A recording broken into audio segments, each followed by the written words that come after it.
주께서 영의 양식으로 허락하여 주신 하나님의 말씀 함께 교독하겠습니다. 하나님 말씀은 디모데후서 3장 13절부터 17절까지 말씀입니다.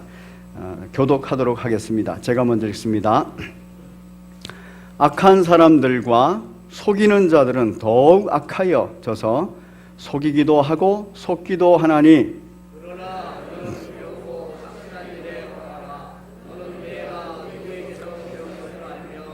또 어려서부터 성경을 알았나니 성령은 능히 너로 하여금 그리스도 예수 안에 있는 믿음으로 말미암아 구원에 이르는 지혜가 있게 하느니라.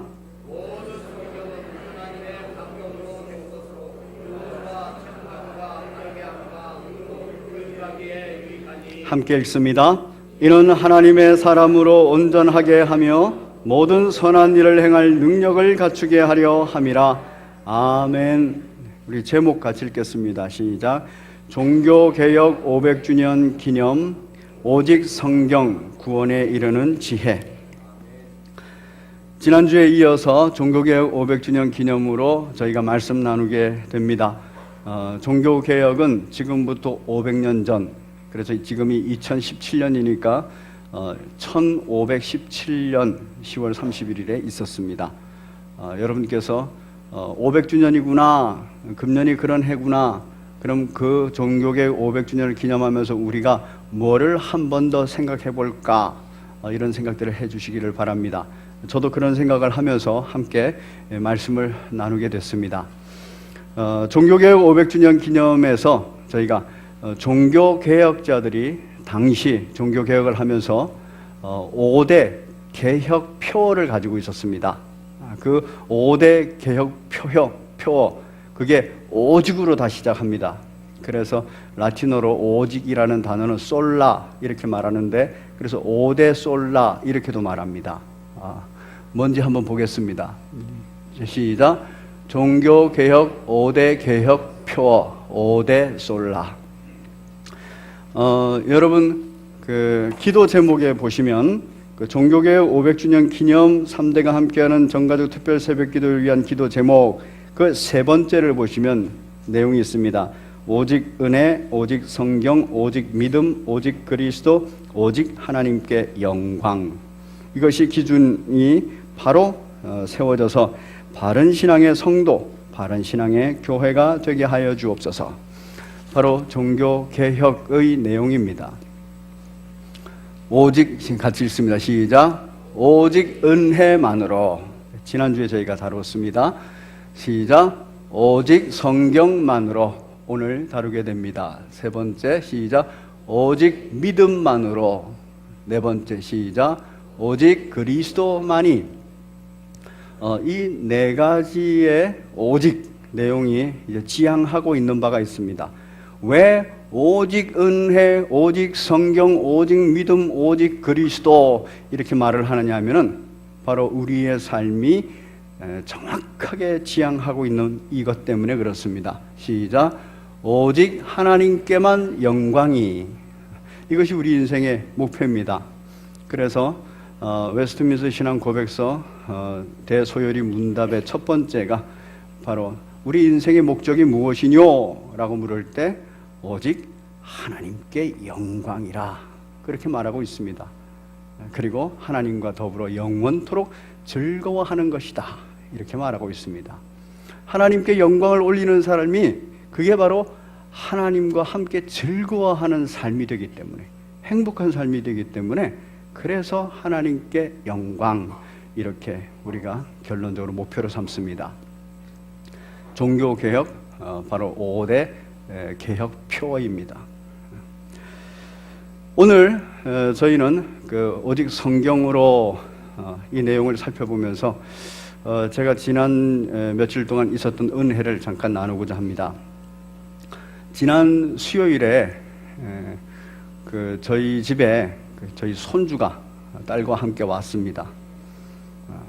참 애기더라고요. 그 애기를 이렇게 보면서 은혜가 있었습니다. 오늘 우리 그 시온이를 헌화기도를 했는데 참 이쁘지 않습니까? 근데 그 아기를 보면서 은혜가 있었던 것은 무엇 때문이냐면, 뭐 아기도 뭐 귀엽고 이쁘지만 그 아기를 이렇게 관찰하면서 제가 받은 은혜가 뭔지를 더 실감나게 깨달았습니다. 며칠 동안 있는 동안에 이 손주가 하는 일이 아무것도 없어요. 그냥 빽빽 울기만 하고 또 가끔 웃어주기도 하고 그리고 자기는 그냥 그대로 지내는데 정말 분주하고 바쁜 사람은 애기 엄마더라고요. 그래서 아무것도 하는 일이 없구나. 그러면서 그럼 얘가 뱃속에 있을 때는 어땠는가 가만 생각해 보니까 뱃속에서도 한 일이 없지 않습니까?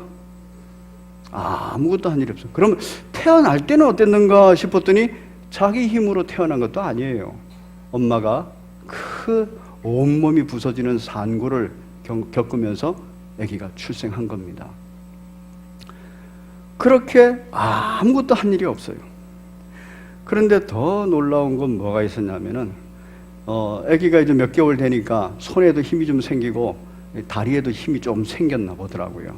그래서 손을 이렇게 잡으면은 막 일어나려고 그러고 그리고 다리에 힘을 주고 이렇게 일어나요. 그런데 손을 딱 놓으면 어떻게 돼요? 바로 그냥 넘어지는 겁니다. 자기가 일어날 능력도 없는 애가 자기 기분에 조금 힘이 생긴 것 같다고 막 일어나려고 그러는 거예요. 눕혀놓으면은 앉혀달라고 기를 써요. 근데 앉혀놓으면 어떻습니까? 옆으로 픽, 이쪽으로 픽, 이렇게 쓰러져요. 앉아있을 능력도 없는 아기가 그 앉혀달라고 그렇게 울고 그래요. 제 모습을 봤습니다. 생명을 처음 영생을 얻을 때, 그때도 내가 한 일이 아무것도 없었는데 잘난 체 했구나, 자랑했구나. 영생을 얻고 중생할 그때도 내 힘으로 중생한 게 아닌데 바로 하나님의 은혜로 중생했는데 내가 그거 자랑했구나. 내가 조금 성경도 알고 목사가 되면서 내가 무슨 능력이 있는 줄 알고 그렇게 힘을 좀 써봤는데 그게 결국 하나님께서 잡아주시지 않으면 쓰러지는 그런 능력밖에 안 됐는데 내가 그걸 잘났다고 자랑을 했구나. 제 마음이 아주 회개가 됐습니다. 그래서 정말 내가 은혜를 많이 받은 자구나. 오직 은혜밖에 없구나. 지금까지 받은 것이 은혜요, 앞으로 살아갈 것도 은혜밖에 없구나. 오직 주의 은혜로 저희가 구원받았다는 것을 믿고 감사하시기를 바랍니다. 이것을 보는 지혜를 달라고 하나님께 기도하시는 여러분 되시기를 바랍니다. 또 한 가지 깨달은 거 있습니다. 뭐냐 하면은 아기가 먹고 사는 거예요. 생명을 유지하는 방식입니다. 뱃속에 가만히 있을 때 어떤 방식으로 생명을 유지하죠? 탯줄을 통해서, 엄마가 먹는 음식을 통해서. 그래서 생명이 유지가 됩니다. 그리고 거기에서 자라납니다. 눈으로 보이지도 않을 때부터 눈으로 보일 때까지. 그 중에서 이 아기가 씹은 적이 없어요. 자기 입으로 씹어가지고 영양분을 섭취한 적이 없습니다.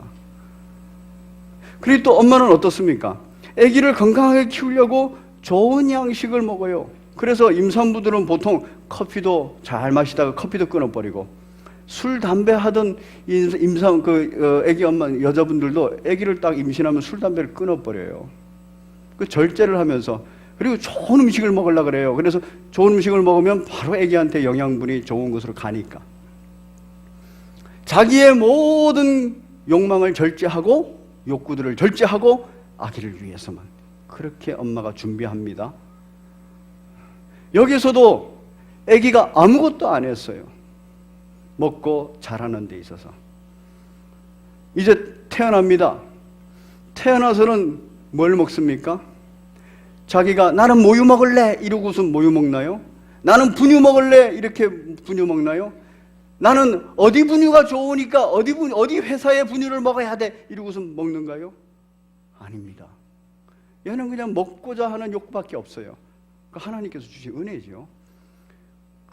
좋은 모유, 좋은 분유를 먹이는 것은 엄마의 선택입니다. 엄마가 참 사랑하는 마음으로 준비하고 또 관찰하고 그리고 자료를 찾아가지고 그 엄마가 줘요. 이게 바로 내가 아무것도 먹고 자라는 데 있어서도 아무것도 한 일이 없는데 바로 엄마의 은혜가 있는 겁니다. 정말 어머니의 은혜 노래 있지 않습니까? 진자리 마른 자리 갈아내시고 똥 싸면은 그냥 가만히 내두면 안 돼요.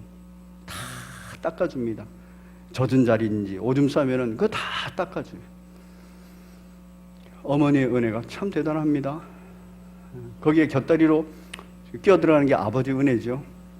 아마 제가 가만 보면서 어머니의 은혜가, 그러니까 딸내가 이렇게 하는 걸 보면서 내가 아버지로서는 그냥 거저받은 은혜, 거저받은 명예구나 생각이 들었어요. 참 은혜를 베푸신 우리 하나님께서 나를 먹이실 때 그렇게 먹이신 것 같아요. 그런데 이 아기가 먹고 싶은 욕구가 있으니까 잘 빨아요. 근데 뭐 잘 놀다가도 배가 약간 고프면 웁니다. 그러면은 이렇게 제가 한번 해봤습니다. 그 손가락을 입 옆에다 이렇게 대니까 정말 빛의 속도로 고개가 확 돌아가요. 그러면서 이걸 쑥 빨더라고요. 제가 뛸 새도 없이 그냥 돌아가서 빨더라고요. 제 손가락에 무화가 묻었는지도 모르고 얘가 그냥 빨아 제끼는 거예요. 젖을 먹여도 우유를 먹여도 그냥 빱니다. 쭉쭉 빱니다. 여러분, 만약에 부모가, 엄마가 아무 우유나 아무렇게나 나오는 모유를 그냥 먹인다면 그 아이는 배탈이 나고 장염이 걸려요. 그리고 더 심해지면 병이 걸립니다. 만약에 그럴 일은 없지만 어느 누군가가 그 우유병에다가 독을 탔다, 젖꼭지에다가 독을 발랐다, 실제로 역사 속에 그런 일이 있지 않습니까? 그러면 그 아이는 아무것도 모르고 그걸 먹고 병에 걸리거나 그걸 먹고 죽는 거예요. 이러한 철저한 은혜 가운데서 태어나고 은혜 가운데서 먹고 자라나더라고요.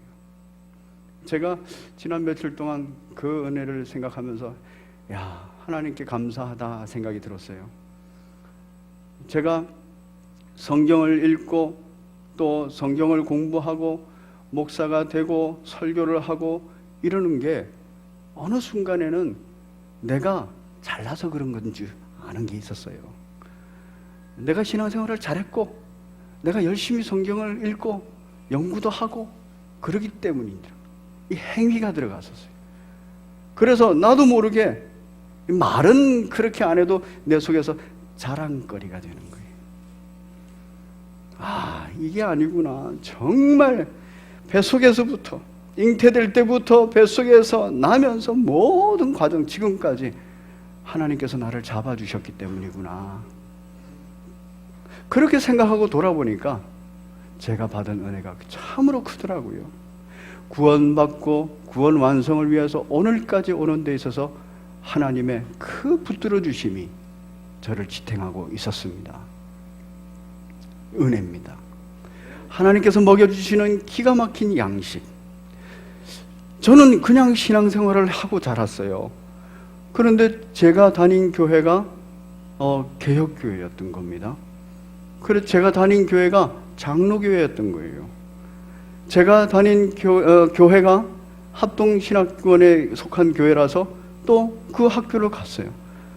또 제가 거기서 공부를 하고 또 나왔는데 제가 나중에 공부를 하고 보니까 그 신앙이, 그 신학이, 그 신앙 고백이 참 건강한 거였더라고요. 물론 뭐 다른 데가 다 병들었다, 다른 데가 다 문제가 있다 이런 얘기 하는 거 아닙니다. 그것이 저에게는 잘 맞고 그것이 저를 건강하게 해주는 그러한 성경 연구의 기회들이 됐다는 겁니다. 제가 또 감사한 게 뭐였냐면 저희 성심교회에서 가감없이 이런 설교합니다. 그런데 우리 교우들께서 미리미리 이미 그 마음에 은혜가 있어서 이 설교에 대해서, 이 가르침에 대해서 그거는 아닙니다, 그거는 이단입니다, 뭐 이렇게 나오는 분이 안 계시다는 거예요. 참 그게 감사한 겁니다. 그래서 오직 주의 은혜입니다. 오직 성경밖에 없습니다. 믿음밖에, 그리스도밖에, 우리 인생은 하나님께 영광을 돌리며 살아야 됩니다. 이렇게 설교를 하고 이렇게 성경을 가르쳐도 아무도 그것에 대해서 반기를 걸지 않는다는 겁니다. 참으로 큰 은혜의 장중에 저희가 있다는 것입니다. 바로 제가 있다는 것입니다.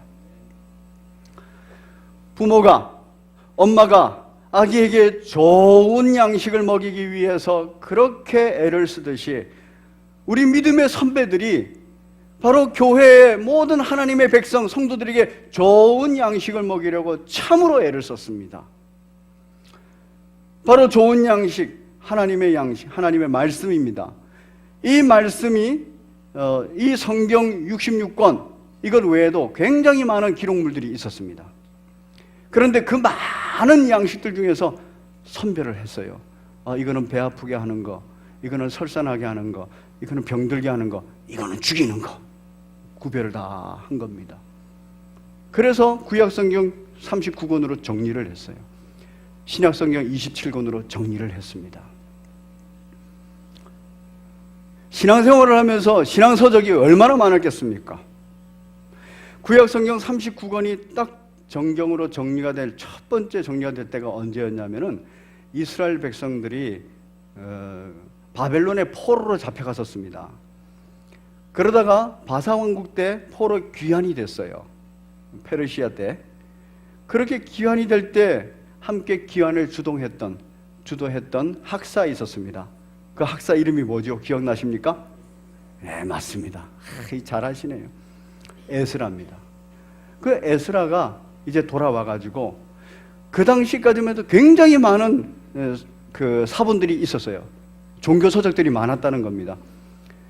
그런데 하나님을 가장 잘 알고 그리고 오실 메시아를 가장 잘 준비하면서 기록되어 있는 하나님의 영감으로 기록되었다고 인정하고 믿을 수 있는 성경 39권을 모았습니다. 이게 에스라 시대 BC 440년경입니다.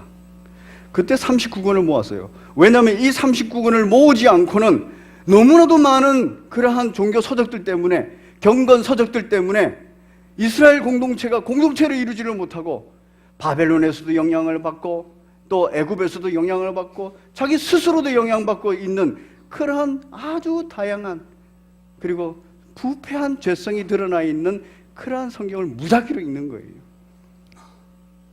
성도들은, 육체를 입고 있는 성도들은 그 건강한 음식보다는 달콤한 음식, 입에 맛있는 음식, 이런 걸 더 좋아할 때가 많습니다.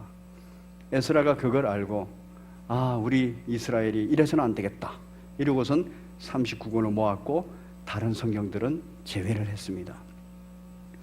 그런데 이 BC 440년경에 이렇게 성경을 39권을 모아고 도장을 찍었는데 그래도 계속 이스라엘 백성들은 그 외에 다른 서적들, 입에 맞는, 내 마음에 맞는 달콤한 서적들을, 이것들을 원했습니다. 그래서 다른 서적들이 계속 치고 올라오는 거예요. 400년 동안. 그래서 결국에는 문제가 좀 커져가지고 AD 90년경에 얌니아 회의라고 열렸습니다. 그러니까 결국 한 500년 걸린 거죠. 450년에서 500년 동안 계속 이 39권에 대한 도전과 공격들이 있었어요. 그래서 얌니아 회의에서 다시 이 39권만이라고 도장을 꽝 찍었습니다. 그리고 종교회의라는 게 아주 무섭습니다. 딱 도장 찍고 나서 나머지 사본들을 전부 다 불태워버렸어요. 그래서 텍스트 하나를 남겨놨습니다. 그런데 역사 가운데서 또 보니까 그걸 또 그냥 숨겨가지고 어디 굴 속에 들어가가지고 숨겨놨던 사람들이 있었어요. 그래서 그게 또 나중에 발견이 됐습니다. 그래서 사본이 몇 개가 나타났지만 구약 성경은 그 역사에 비해서 사본이 몇 개가 되지 않습니다. 왜? 한 번 다 불살랐기 때문에. 그렇게 해서 39권이 만들어졌어요. 뭐 때문입니까? 건강한 양식을 먹이겠다고 하는 말씀의 지도자들 때문에. 그래야 하나님 앞에서 건강한 신앙생활을 하기 때문에. 그 이후에 이제 신약 성경이 만들어집니다. 예수 그리스도 이후에 AD 50년경부터 AD 한 90년경까지 약 40년에서 45년 요 정도 사이에 신약 성경이 기록이 됩니다. 그런데 그 당시에도 얼마나 많은 경건 서적과 다른 유사 사본들이 있었겠습니까? 이 성경이 계속 읽혀지니까 성도들의 신앙의 색깔이 자꾸 변질이 되는 거예요. 그래서 성도들이 말씀 앞에서 신앙이 병들고, 성도들이 신앙이 병드니까 교회에 분쟁도 생기고 문제가 자꾸 생기는 겁니다. 그래서 397년에 종교회의가 열립니다. 그 종교회의 때 신약 성경 27권으로 딱 도장을 찍어요. 그게 카르타고 종교회의입니다. 이것도 약 300년이 걸리는 거예요. 많은 오랜 역사를 거치면서 논쟁을 거치고 문제가 제기되면 그 문제에 응답하면서 39권이 정리가 됐고 27권 신약이 정리가 된 거예요. 역사의 검토를 다 거친 겁니다. 그래서 성경 66권이 만들어졌어요. 그리고 나서 다시 이제 1세 초대교회가 지나가고, 그리고 중세교회가 됐어요. 중세교회에 또 가르침들이 계속 나오는 겁니다. 지난주에도 제가 설교를 한 내용 중에 하나가 펠라기우스라는 사람이 있었어요. 이 펠라기우스라는 사람의 영향이 컸듯이 중세가 그 영향하에 들어가면서 여러 가지 말들을 하게 됩니다. 가르침들, 교리들을 말하게 돼요. 그러면서 이 성경 말고 다른 성경들을 전부 다 인용해서 주교가 하고 싶은 말, 교황이 하고 싶은 말, 이걸 하는 거예요. 그러다 보니까 연옥에 대한 얘기도 하고, 그러다 보니까 행위로서 구원에 이르지 못한다는 그 결정에도 불구하고 자선 사업을 통해서 구원에 이른다라는 가르침을 하는 거예요. 그러다 보니까 면죄부도 팔게 되고, 이렇게 이것들을 하기 위해서 다른 여러 가지 이 66권 외에 다른 책들을 참고로 했습니다. 그러다가 이제 문제가 커지면서 주의 은혜로 종교개혁이라는 게 일어난 겁니다. 종교개혁이 딱 일어나고 문제 제기를 전부 다 하니까 그래서 종교개혁자들은 66권 외에 아무것도 안 됩니다 도장을 찍은 거예요. 뭘 위해서? 영양가 있고 건강한 양식을 위해서. 여러분, 모든 기독교 종교는 텍스트를 기본으로 합니다. 나중에 천주교에서도, 중세 기독교죠, 중세 기독교에서도 자체 종교 개혁이 일어나요. 그러면서 많이 개선이 됩니다. 그 중에 하나가 뭐가 있냐면은, 아무래도 지금까지 가르친 교리가 텍스트에, 성경에 근거해야 되지 않습니까? 근데 66권 갖고는 이게 안 되니까 외경이라는 것을 다시 성경 정경으로 도입을 합니다. 그게 종교개혁이 일어나고 나서 28년 지나가지고 종교회의가 일어나요. 트렌트 종교회의라고 그래서 일어납니다. 그 종교회의에서 외경을 정경으로 흡수합니다. 그러면서 교리를 안정시킵니다. 그것과 관련하여서는 지금까지도 논의가 계속되고 있어요. 여러분, 왜 그렇게 여러 텍스트 중에서 이 성경을 정경화시키는데 목숨을 걸고 논쟁을 수백 년 동안 하고, 그리고 또 도전을 받고 또 그것 때문에 종교회에서 또 결정을 하고 이런 일들을 할까요? 이게 양식이라서 그렇습니다. 이게 구원받은 사람의 영의 양식이라서 그렇습니다. 구원받은 사람이 건강하게 살아가고 제대로 하나님을 바라보고 제대로 인생을 살게 하기 위한데 절대적인 역할을 하기 때문에, 그래서 성경 정경화 과정에 대한 논쟁이 그렇게 있는 겁니다. 오늘날에도 어떻습니까? 기독교 내에 수많은 이단들이 있어요. 이 수많은 이단들은 뭐를 항상 갖고 나오죠? 성경 갖고 나와요. 그래서 무료 성경 공부 이런 것도 하지 않습니까? 성경을 가지고 나와가지고 이 성경을 가지고 나오면서 성경 해석을 합니다. 그러면서 꼭 보면 다른 어떤 책을 또 하나 만들고 있어요. 교주의 교본이지요. 옛날에 베레아에서도 그랬습니다. 귀신론을 다루고 있는 거기서도 다른 책을 가지고 있었어요. 신천지에서도 지금 다른 책을 가지고 있어요. 그래서 이 66권 가지고는 자기가 마음대로 하고 싶은 얘기를 못하니까 다른 걸 만들어내는 겁니다. 다른 문서들을 찾아내는 겁니다. 그래서 짜집기를 하는 거예요. 이런 대표적인 사람이 아주 오래전에 이미 있었습니다. 성경 정경화를 가장 첫 번째로 시도했던 사람이에요. 여러분, 사람 중에서 참으로 무섭고 위험한 사람이 어떤 사람인지 압니까? 경건한 사람이에요. 신앙생활을 잘하는 사람. 이 사람이 왜 위험하냐? 그 경건의 모습이 사람들에게 잘 보여지고 그 신앙생활 잘하는 것이 어느 날 자기도 모르게 자기의 자랑거리로 들어옵니다. 140년경, AD 140년경에 마시온이라는 사람이 있었습니다. 이 사람은 참으로 신앙생활을 잘하고 경건한 사람이에요. 이 사람이 성경을 모아야 된다. 그래서 처음으로 정경화 작업을 했습니다. 신구약을 통틀어서. 그런데 이 사람이 성경도 많이 읽었어요.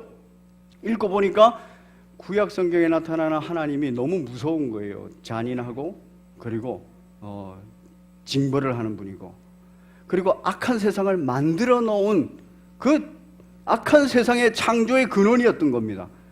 그래서 구약의 하나님, 구약 성경이 말하고 있는 하나님은 바른 하나님이 아니야 이러면서 구약 성경 자체를 전부 다 폐기시켜 버렸습니다. 신약 성경에도 여러 가지 성경이 있는 중에 누가복음하고 바울 서신 10개만 딱 성경으로 인정하고 그것만 읽고 읽혔습니다. 거기에 나오는 하나님이 사랑의 하나님이고 거기에 나오는 하나님이 정말 인생을 구원할 하나님이다라는 거예요. 자기가 정경을 만든 거죠. 그런데 이 사람이 워낙에 경건하고 워낙에 성경에 밝고 워낙에 다른 사본에도 밝았기 때문에 이 사람의 영향력이 굉장히 컸습니다. 그래서 종교회의가 열리고 말시온이 이단으로 정죄를 받았어요. 여러분, 성경 싸움이에요. 양식 싸움입니다. 건강하게 먹을 수 있어야 됩니다. 자기가 배고프다고 옆에 손가락을 대면 그 손가락에 뭐가 묻은지도 모르고 쭉쭉 빨려고 고개를 확 빛의 속도로 돌리는 아기가 되면 안 됩니다. 모든 게 주의 은혜예요. 왜 오직 성경만으로인가? 우리 13절을 같이 읽겠습니다. 왜 이렇게 믿음의 선배들이 종교회의를 통하여서 이 성경을 정경화시키는데 그렇게 애를 썼고 노력을 했는가? 왜 66권밖에 아닌가? 왜 오직 성경인가? 13절 시작. 악한 사람들과 속이는 자들은 더욱 악하여져서 속기도 하고 속이기도.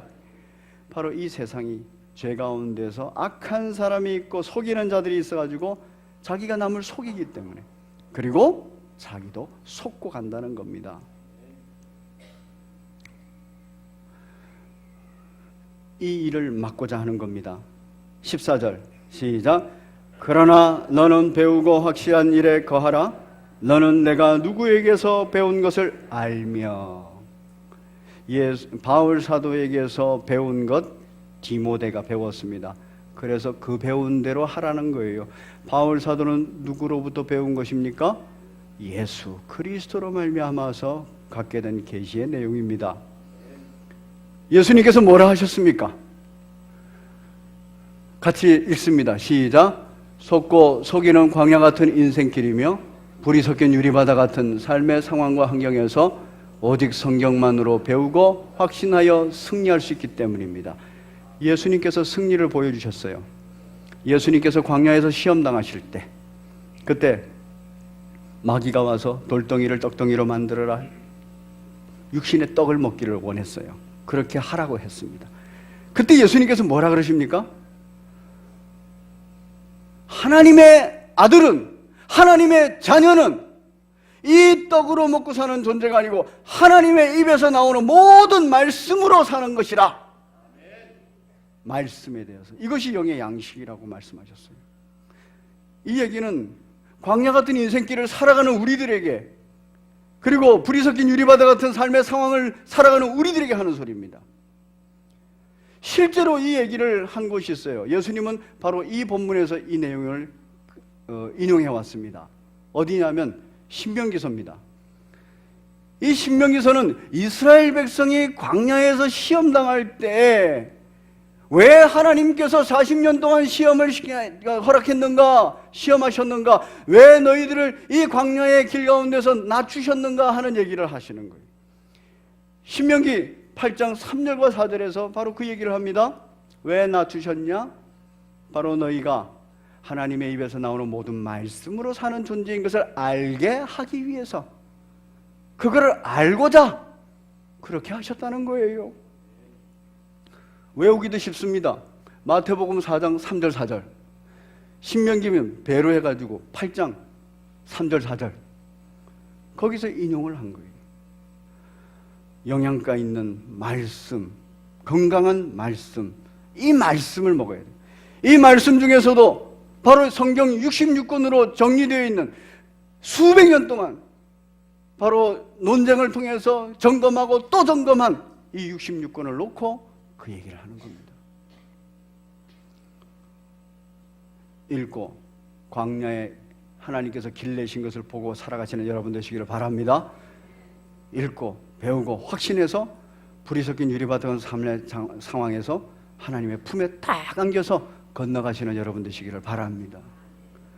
두 번째입니다. 왜 오직 성경만입니까? 시작. 오직 성경만으로 하나님께서 주시는 구원의 지혜를 얻으며 믿음 성장을 통하여 구원에 이를 수 있기 때문입니다. 15절 같이 읽습니다. 시작. 또 어려서부터 성경을 알았나니 성경은 능히 너로 하여금 그리스도 예수 안에 있는 믿음으로 말미암아 구원에 이르는 지혜가 있게 하느니라.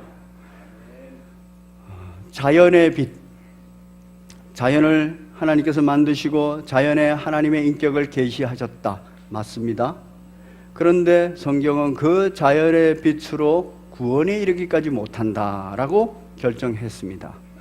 그렇게 기록하고 있습니다. 그래서 정확하게 바로 말씀이 있어야 된다는 거예요. 자연의 빛으로 안 된다는 겁니다. 그리고 또 성경 외에 다른 경건서적으로도 안 된다는 겁니다. 구원에 이르는 지혜를 얻을 수가 없다는 겁니다. 그래서 바울 사도께서 디모데에게 오직 성경밖에 없다 이렇게 말씀하신 겁니다. 세 번째입니다. 왜 오직 성경만으로인가? 시작. 하나님의 자녀에게 유익하고 온전케 하는 능력을 갖추게 하는 것은 하나님의 감동으로 기록된 오직 성경만으로 가능하기 때문입니다. 우리 15절, 16절, 17절 같이 읽겠습니다. 시작. 모든 성경은 하나님의 감동으로 된 것으로 교훈과 책망과 바르게 함과 의로 교육하기에 유익하니 이는 하나님의 사람으로 온전하게 하며 모든 선한 일을 행할 능력을 갖추게 하려 함이라. 아멘. 성령께서 하나님의 감동으로 성령께서 기록한 것이기 때문에 신앙생활에 있어서 교훈, 책망, 바르게 함, 의로 교육하기에 유익하다. 그래서 우리 성심교회에서는 훈련을 하는 겁니다. 이 모든 신앙생활 훈련의 기본은 성경이에요. 성경을 통해서 큐티 학교를 하고 성경을 통해서 성경에서 가르치는 기도는 어떻게 해야 되는가? 기도의 내용은 뭔가? 성경의 내용입니다. 전도, 말씀의 명령을 받고 말씀에 따라서 어떻게 복음을 전하는가? 복음의 내용 성경입니다. 찬양, 바로 어떻게 하나님 앞에 찬양을 하고 예배를 드릴 것인가? 말씀으로, 그 말씀에서 가르치는 대로. 바로 우리 평신도 훈련에서 하고 있는 일입니다. 바로 이 내용 때문에, 유익하기 때문에. 왜 유익한 그 길을 가야 되느냐? 이는 하나님의 사람으로 온전하게 하며 모든 선한 일을 행할 능력을 갖추게 하게 해요. 온전하게 될 뿐만 아니라 능력을 갖추게 된다는 것입니다. 여러분, 기독교의 아주 중요한 교리 중에 하나가 만인이 다 제사장이라는 거예요. 단임 목사만 제사장이 아니라는 겁니다. 저도 제사장이고 모든 성도들이 다 제사장이라는 거예요. 제사장이라는 것은 자기 스스로가 제사를 드릴 수 있다는 겁니다. 주 예수 그리스도 대제사장 안에서. 이 얘기는 뭐를 말하고 있느냐면은 모든 성도가, 목사뿐만 아니라 모든 성도가 말씀으로 비추어서 자신을 돌아보고 하나님 앞에서 회개하고, 말씀에 비추어서 자신이 비전을 가지고 하나님 앞에서 살아가고 결단하고, 말씀에 비추어서 살아가야 된다는 거예요. 그 얘기는 모든 성도는 성경을 해석하는 데까지 가야 되는 겁니다. 해석하고 가장 나에게 영양가 있게, 가장 나에게 유익하게 요리를 해서 맛있게 먹을 줄 알아야 된다는 겁니다. 그러기 위해서는 시간이 많이 걸리겠지요. 목사들도 신학을 배우고 성경을 연구하고 이러는 기간들이 상당히 필요하듯이 바로 이런 기간들이 필요해요. 건강한 양식을, 재료도 찾고 그리고 요리도 할 줄 아는 능력이 있어야 됩니다. 그거 우리 모두가 갖추어야 되는 거예요. 이게 온전케 되는 거고, 이게 그 능력을 얻게 하는 겁니다. 만인이 다 제사장으로서 그 능력을 얻으시는 여러분 되시기를 바랍니다. 우리 성신교회는 그 온전케 됨과 그 능력을 우리가 갖게 하기 위해서, 우리 스스로 갖기 위해서 훈련을 계속 하고 있는 겁니다. 전반기, 하반기. 여러분, 정말 여러분이 좋은 재료도 찾을 줄 알고 좋은 요리도 할 줄 알아야 돼요. 맛있는 요리도 할 줄 알아야 됩니다. 스스로가. 목사가, 그리고 순장이, 교구장이 여러분 개개인의 성격과 인격과 그리고 삶의 정황을 다 아는 거 아니에요. 그래서 그걸 해결해 줄 수가 없습니다. 본인이 가장 잘 알아요. 성령 충만한 본인이 가장 잘 압니다. 그렇기 때문에 여러분들은 성경을 가지고 여러분이 읽고 재료를 찾고 요리를 해서 순종의 능력까지 가야 돼요. 이거 우리가 다 갖춰야 되는 부분입니다. 저는 참 살면서 요리를 되게 하고 싶어요. 그 참 능력이 부족하더라고요. 요리라는 게 성경 요리가 아니고 먹는 음식 요리. 왜냐하면 제 아내가 기분이 조금 나쁘면요, 배가 고파도 굶어야 돼요. 제가 뭐 사 먹는 건 별로 좋아하는 편이 아니라서. 그리고 제가 먹고 싶은 게 있어요. 오늘은 뭐가 먹고 싶다 이러는데 제 아내가 안 해주면 못 먹는 거예요. 그래서 제가 여러 번 시도를 했습니다. 쉽지 않더라고요. 그렇지만 이제 대안을 마련해야죠. 그래서 제가 막 뭐 먹고 싶을 때나 배고플 때나 뭐 안 주면은 두부를 이렇게 사다가 간장 넣고, 그 다음에 뭐죠? 참기름 넣고 깨소금 넣고 이렇게 해서 그거 맛있어요. 요새는 안 굶습니다. 제가 그거라도 할 줄 아니까 그래도 배고픈 걸 넘기고 문제가 되는 게 넘기는 거예요. 여러분, 목사의 설교가 또 순장의 모든 가르침이 내게 딱 안 맞을 때 많습니다. 그때 우리는 순장을 원망하고 목사를 원망할 일이 아니에요. 아, 그러면 내가 온전케 되고 내가 능력을 키워야겠구나. 뭐 하는 능력? 재료도, 하나님의 말씀도 잘 찾아내고 하나님 말씀 가지고 잘 요리를 해서 내가 맛있게 먹어야 되겠구나. 그러기 위해서는 잘 찾아내는 재료를 잘 찾아내는 능력이 있어야 돼요. 시장에 가서도 그 능력이 없으면 싱싱한 재료를 못 찾습니다. 그러듯이 우리가 배워야 됩니다. 훈련을 받아야 돼요. 기본적으로. 겸손하게 주님 앞에 나가시는 복된 여러분 되시기를 바랍니다. 하반기 사역, 여러분 훈련 사역, 여러분 지원하셔서 몸에 익어야 돼요. 그래야 오직 성경만으로라는 의미가 뭔지를 막 살면서 절실히 느낍니다. 어린아이같이 그냥 지내지 마시고 이제 장성한 분량에 이르기까지 열심히 달려가시는 복된 여러분 되시기를 바랍니다. 종교개혁 500주년을 기념하면서 우리가 그런 온전케 됨과 능력 있는 존재로 다시 또 한번 세워지시기를 바랍니다. 우리 함께 찬송가 205장 1절 하시면서 지원서 작성하시고 2절, 3절, 4절 하시면서 준비하신 예물 하나님 앞에 드립니다. 가사를 생각하시면서 찬양하시기 바랍니다.